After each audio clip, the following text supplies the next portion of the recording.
احنا هنعمل فيها 4 أنواع. لا 5. هنعمل ربع هي باينة كويس اهو.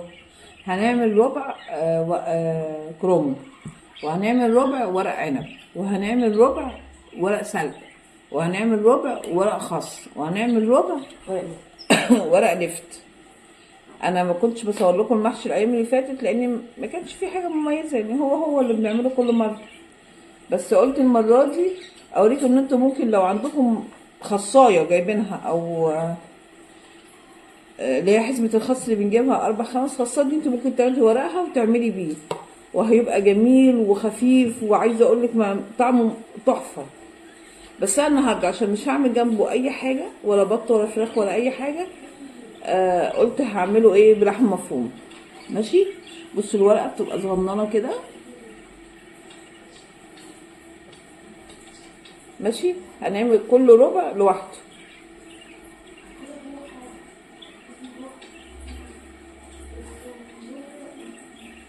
صدقوني ممكن باي حاجه والله تمشوا البيت، باي حاجه، وربنا يديمها عليكم وعلينا نعمه واحفظها من الزوال يا رب.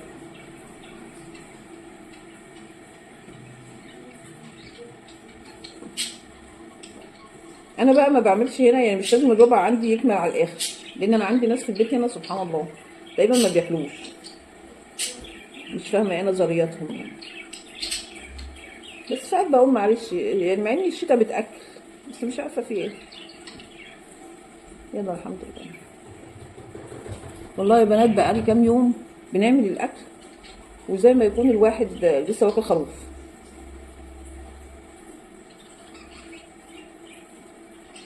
وقعت لكم بقى على مكان بيبيع لحم نعام، اروح بس واجيب منه واوريكم الحاجات بتاعته، لان انا الاول كنت للاسف انا اللي بربي. بس ان شاء الله اول ما نرجع المزرعه باذن الله نبتدي نربي تاني ان شاء الله. ما تخلوش الصباع كبير، خلوا الصباع صغنن كده عشان لو ايه في اطفال ولا حاجه ما تبقاش مستثقلاه، وبيبقى في نفس الوقت منظره حلو بصراحه. كان جاي على الحله مش جاي عليك. نعم. بتجيب عليه الموضوع ده تعرفي مش جاي. ايوه البسي حاجه يا شيخ خبطيني. انا تقريبا اخدت برضه مكتوب جوايا. طب زودي. عارفه الحركات الجميله دي. أنا شفت امبارح مم. بس البسكوت كان اسمه عارفين يا بنات، والله لازم البني ادم ده لو يفهم اي حاجه في البيت بتمشي البيت، بس البني ادم يبقى عنده قناعه كده ان الحمد لله رزقه محدش هياخده غيره.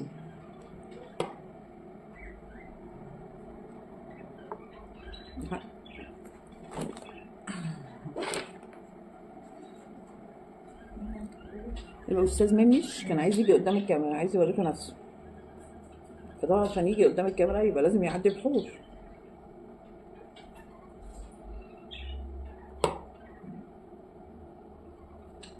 انتوا عارفين لما تكونوا بتفكروا في حاجه اقعدوا احشوا الورقيات دي. ليه بقى؟ من احسن الحاجات اللي بتطلع الطاقه عند البني ادم. تقعدي بقى تكلمي نفسك، تكلمي الجيران، المهم ان انت تلاقي نفسك في الاخر حشيتي. افتحوا كاميرا كده صوروا الحاجه اللي انتوا بتعملوها. انا شفت ناس كتير بتقول لك ايه، احنا بنجيب الكرومبايه يا دوبك. انا باخد ورقتين من الكرومبايه يا جماعه، والله العظيم مش ميزه يعني، بس والله يا دوب بتكفينا. وعايزه اقول لكم يعني ممكن يفضل منها، فمش فاهمه نظرياتنا بصراحه. بس احنا بصراحه ما بقاش في حد في البيت عندي اكيله قوي، بس لما بيلاقوا حاجه مميزه اكيد بتشدهم يعني.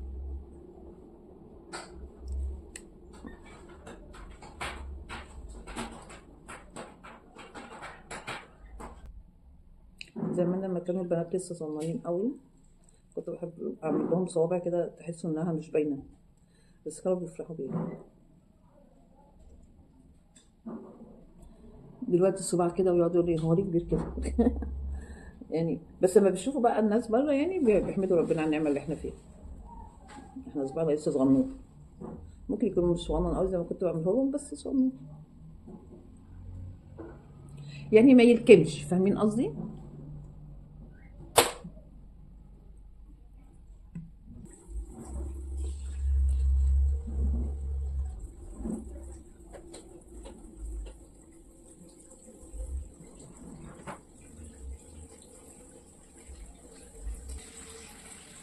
شيتا تحب ايه؟ تحب المحشي. بس انا بامانه مش بعمل المحشي في الشتاء بس، انا شتاء او صيف وقت ما بحب. انا بجيب الكومبايه بحطها في قلب الثلاجه وهي ونصيبها بقى، وقبل ما الشتاء بتخلص بنجيب كومبايه تانية نعملها نفس الحكايه، فيفضل عندنا ما شاء الله طول السنه كرومب. ورق العنب بقى سهل، بنجيبه بطرونات، بنجيبه اي حاجه. وورق الخاص موجود على طول الحمد لله نعمه. هو ورق اللفت اللي بنستناه بصراحه، بس ما بعملش غير مرتين تلاتين، بس هو والله العظيم طعمه جميل جدا جدا جدا. وورق السلق شفت كذا يوتيوبر عملوه اللي هو زي الناس اللي هم في الصحراء دول اليزيديين. بصراحه عملت عشان انا بحب اعمل حاجات هم بيعملوها يعني، انما ما بحبش اخد من يوتيوبر عربيه اي وصفه بصراحه، لانها بترجع كده تقول لك لا ده حق احتكار مش حق احتكار. مع ان في حاجات زي ورق السلق كده احنا عندنا في مصر لا ما كناش بنعمله. احنا كان عندنا منطقه بتعمل حاجه اسمها ورق الشبت. عارفين ورق الشبت ده؟ ده معرفش قالوا لك البنت تتجوز اللي بتعرف تلف ورق الشبت ده. لما قالوا لي بصراحه كانت ليا صدمه يعني، لاني ما اعرفش الف. البوبيات عندي صحيت وعايزه تفطر، صحي وعايزين يفطروا ولاد الناس الطيبه.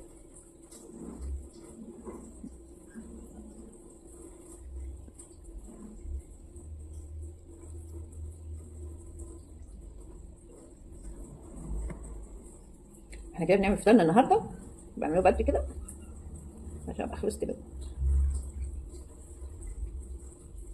نقعد احنا بقى كل شويه كده.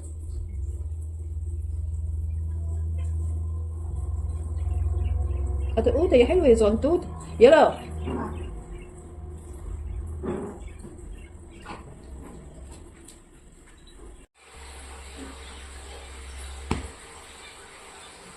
يا جماعه ده ورق السلق، بصوا اخضر وجميل ازاي. هو ما شاء الله عليه بصراحه من الحاجات المميزه. اعملي بقى كده بالصباع كده، اعملي كده زي الاخوه اليزيديين. ممكن نعمله كده زي الإخوة العراقيين بيعملوا حجاب.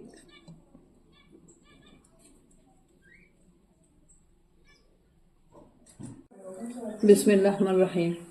وادي ورق الخس، بس هو قريب من ورق السلق صح؟ بس ده ورق الخس، نحطه الناحية دي عشان يفرق. بس أنا بقى أوريكم الورق بتاع الليفت عشان إيه يبقى كان شفتوا الأربع أنواع، وأنا بوريهم لكم حاجة حاجة عشان بس تعرفوهم.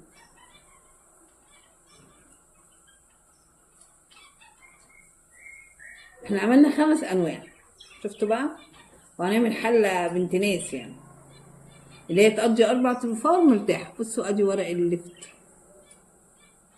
قريب من ايه؟ قريب من ورق العنب؟ لا مختلف. يلا نكمل ونرجع. إلا كما يقول الذي يتخبطه الشيطان من المس، ذلك بأنهم قالوا إنما البيع مثل الربا وأحل الله البيع وحرم الربا، فمن